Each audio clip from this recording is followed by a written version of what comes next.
Morning biology के दीवानों, कहना सिर्फ मानी मानो, तुम सबों में वो आग है, अपने अंदर की तपिश को पहचानो। स्लोगन स्लोगन याद करो, अब की बार छप्पड़ फाड़ 90 के पार। अभी जो मैं पढ़ाने वाला हूँ वो है human respiratory system, human respiration के बारे में, ह्यूमन रेस्पिरेटरी सिस्टम के बारे में। तो आपको पता है कि ह्यूमन रेस्पिरेटरी सिस्टम कितना इंपॉर्टेंट है बोर्ड के एग्जाम के तहत। अगर इसको आपने अच्छे से पढ़ लिया, समझ लिया, तो ये आप लिख सकते हैं, छाप सकते हैं, अच्छे से अच्छा मार्क्स। अब मुझसे पढ़ोगे, पटना वाले आलम सर से, एक बार में खोपड़िया में अड़ जाएगा।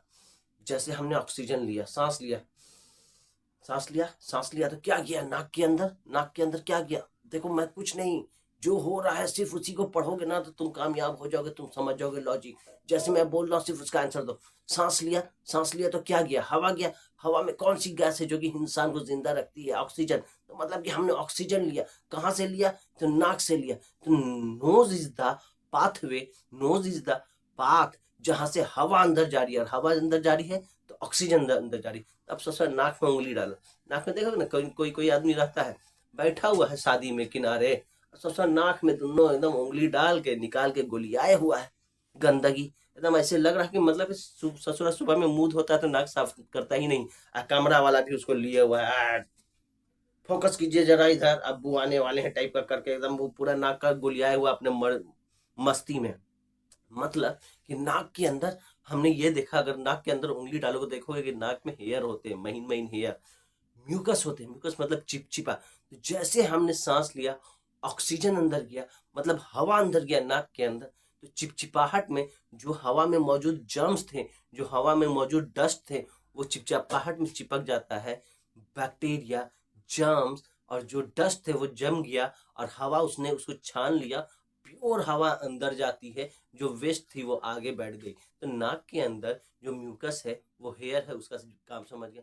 जब अंदर गई, एक पाइप है, वो फुट पाइप भी है, एयर पाइप भी है। ऐसा कैसे संभव है? तो ये आगे जो उंगली हम डाल रहे हैं, ये उबड़ खबर जो मिल रहा है मुझे, ये जो आगे वाली पाइप है, दैट इज एयर पाइप, जिसको बायोलॉजिकल टर्म कहते हैं क्या?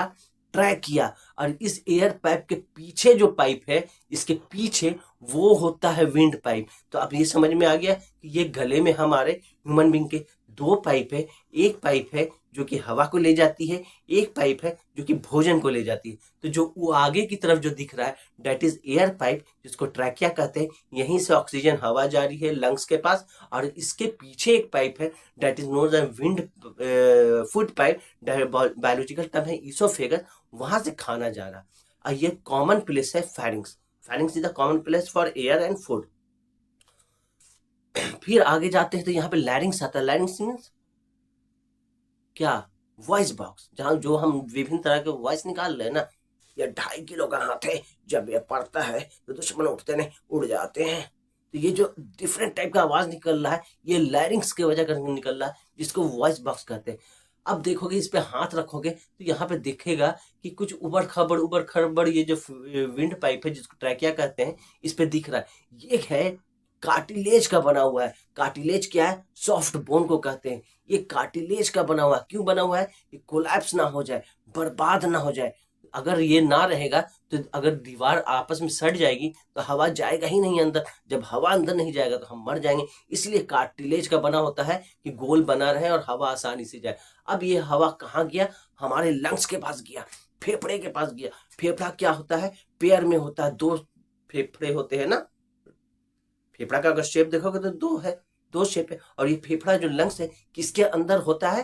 तो ये जो ऊपर में हड्डियां हैं, ये जो पंजड़ी है, ये जो हड्डी है, इसको रिब केज कहते हैं। इस रिब केज के अंदर जो जगह है, उसको कहते हैं थोरैसिक कैविटी। मतलब कि यहाँ पे एक डायफ्राम है। डायफ्राम क्या करता है? आपको डाइजेस्टिव सिस्टम और थोरैसिक कैविटी को, दोनों को डिवाइड करता है, अलग करता है। तो डायफ्राम के ऊपर का जो पार्ट है वो लंग्स का पार्ट है, ठीक है। और डायफ्राम के नीचे का जो पार्ट है वो डाइजेस्टिव सिस्टम का पार्ट है। तो डायफ्राम के ऊपर का पार्ट जो है वो क्या कहलाता है आपको थोरैसिक कैविटी कहता है। वो थोरैसिक कैविटी में ही लंग्स प्रेजेंट होते हैं, ठीक है। लंग्स के ऊपर एक पतली मेम्ब्रेन होती है, झिल्ली होती है, जो लंग्स को प्रोटेक्ट करती है डैमेज होने से। उसको प्लूरल मेम्ब्रेन कहते हैं, प्लूरल मेम्ब्रेन। अब लंग्स के अंदर बहुत सारे मिलियंस में एल्वियोलस पाए जाते हैं, bag like structure, sac like structure. ये जो ऑक्सीजन हमने लिया, ये ऑक्सीजन कहाँ गया? नाक में गया। ये नाक में क्या है? ये आपको हेयर है, म्यूकस है, वो छान के हवा को अंदर भेजता है। ये बोनी पैलेट है, ये बोनी पैलेट जो कि नॉस्ट्रिल्स को डिवाइड कर रही है। जब अंदर हवा गई तो हवा कहाँ गई? विंड पाइप में गई, जिसको ट्रैकिया कहते हैं। उसके बाद लंग्स में गई, लंग्स में बहुत सारे एल्वियोलस हैं, एल्वियोलस के पास गया, एल्वियोलस में बहुत सारे ब्लड कैपिलरीज है। तो ब्लड कैपिलरीज में जैसे वो हवा गया, मतलब ऑक्सीजन गया, ब्लड में मिल गया। और हमको ससुरा पता है कि हमको, अगर हम बिहार के पटना में हैं, हमको मुंबई जाना है, तो या तो ट्रेन से जाएंगे या तो प्लेन से जाएंगे, मतलब कम्युनिकेशन होना चाहिए। तो जब से अल्वियोलस में ऑक्सीजन गया, और अल्वियोलस में क्या है? ब्लड कैपिलरीज है, तो ऑक्सीजन ससुरा यहीं पे आंसर मिल जा रहा है तुमको। देखो दिमाग लगा, जैसे ऑक्सीजन ब्लड में मिलता है तो ब्लड तो धाए धाए धाए चारों तरफ फैलेगा। हार्ट के पास गया, हार्ट ने उसको पंप किया, धड़ल्ले से पूरे डिफरेंट बॉडी पार्ट्स ऑफ में बॉडी में पहुंच गया ब्लड। जब ब्लड पहुंचा तो उस ब्लड में तो ससुरा अभी ऑक्सीजन तो मिला था, oxygen different parts of body में बैठ गया। अब पहले से वहां मोगैम्बो बैठा था, मोगैम्बो खुश हुआ, आओ ठाकुर आओ। मतलब डाइजेशन में जो ग्लूकोज बनाया था, जो एनर्जी बनाया था, वो डिफरेंट बॉडी पार्ट्स के सेल में एनर्जी बैठा हुआ है, C6H12O6। अब उसी से जब ऑक्सीजन टकराएगा, कौन ऑक्सीजन को लेकर गया? ब्लड लेकर गया। ऑक्सीजन टकराएगा C6H12O6 से, सो तो ऑक्सीडाइज हो जाएगा, ऑक्सीडाइज होगा तो एनर्जी रिलीज होगी, एनर्जी रिलीज होगी तो हम लोग डेली लाइफ में उसको यूज करेंगे। और उसके साथ एक और पदार्थ बनेगा, गैस बनेगी, जिसको CO2 कहते हैं। CO2 हमारे बॉडी ने उसको एक्सेप्ट नहीं किया, तो जैसे जैसे रास्ते से ऑक्सीजन आया था, वैसे वैसे रास्ते से कार्बन डाइऑक्साइड बाहर निकल जाएगा नाक के थ्रू। तो यही कहानी है भैया रेस्पिरेशन का। हवा लिया, हवा में ऑक्सीजन की कुछ मात्रा है, वो ऑक्सीजन नाक के थ्रू गई, नाक में छन्नी लगा हुआ है हेयर का, म्यूकस का। छलने के बाद प्योर एयर, ट्रैकिया, जिसको ये जो आगे वाली पाइप है, विंड पाइप, जिसको ट्रैकिया कहते हैं, ट्रैकिया के थ्रू लंग्स में गया। लंग्स मेरे कपल में है, पेयर में है, उसमें बहुत सारे एल्वियोलस है। एल्वियोलस क्या है? एक ब्लड कैपिलरीज की बैग्स होती हैं।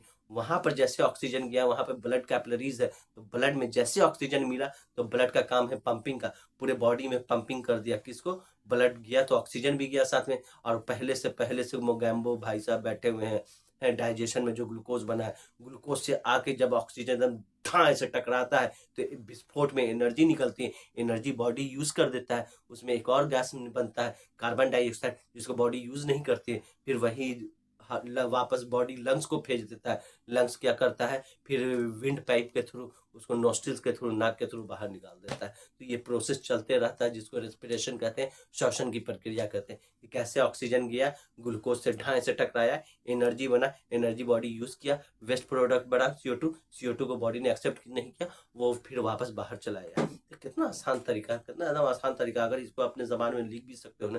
सबसे इसने कहा आलम वाले 22 आलम सर पटना वाले जो बायोलॉजी टीचर है, इनको हल्के में नहीं लेने का। कोई भी टीचर आ जाए, सब टीचर की अपनी अपनी काबिलियत है। अभी ने बोला ईश्वर ने 5 उंगली बनाया तो 5 उंगली बराबर नहीं है। अगर बराबर होती तो ससुरा हम किसी चीज को पकड़ नहीं पाते, मुट्ठी नहीं बना पाते। तो पांचों की अपनी अपनी अलग ताकत है। तो जितने भी टीचर्स हैं अभी ऑनलाइन, ससुरा हमको मिलाओगे तो हमारा अपना पहचान है, हमारा अपना पकड़ है, हमारा अपना सेंटेंस है, हमारा अपना पढ़ाने का तरीका है। ससुरा समझ में आया कि नहीं? खोपड़िया में बैठ गया होगा एकदम कि कैसे कैसे क्या होता है प्रोसेस रेस्पिरेशन का। तो एग्जाम में लिखो, एग्जाम में आएगा, उसको अच्छे से अपने व्यक्त करो, अपना कॉपी में लिखो और अच्छा मार्क्स उठाओ। और अच्छा मार्क्स उठाओ आप जब मेरे चैनल को लाइक करो, शेयर करो, सब्सक्राइब करो। Thank you.